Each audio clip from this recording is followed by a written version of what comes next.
This is a quick video on how to use the blender. If it's used incorrectly, stuff will spray out the top and go all over the walls and have to be cleaned up. So you want to make sure that you use it correctly. It's got an on-off switch, a variable speed, and then a high-low speed.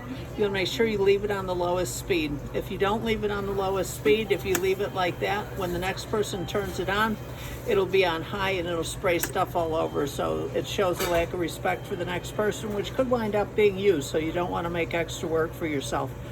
So when you turn it on, you turn this on, then you immediately go here, go all the way to the right, and then up.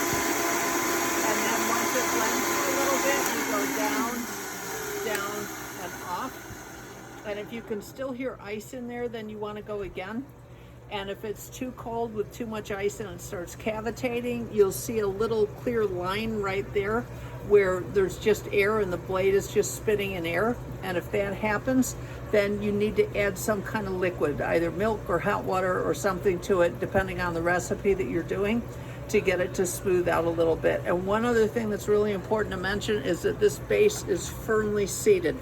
If it's not seated, if it's like off a little bit, like sitting up, if it's not seated like that, it'll grind these blades down and grind that down.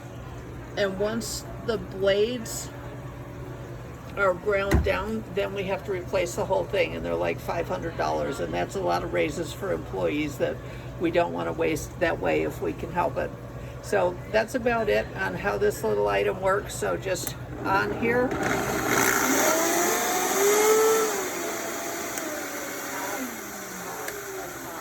and I had to do this one-handed because I'm operating the camera, but you kind of want to hold the top like that just to make sure that nothing comes out the top. While we're here, I'll point out one other thing. When you're making any of these drinks and they talk about milk to line, you have to make sure you go in the order things are appearing here, because if you do milk to line and then go and add stuff, then you'll have too much milk. So the line that you want to put your mix to is right here, the liquid fill.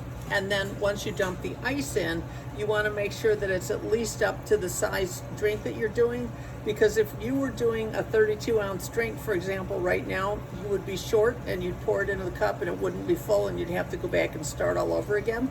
So if you're doing a 24-ounce, it's fine. If you're doing a 16-ounce, you obviously measured it wrong. So you just want to make sure that your ingredients are measured on the right-hand side and your finished drink is measured on the left-hand side to make sure it's going to fill the cup before you pour it in. So that's it. Thanks for watching.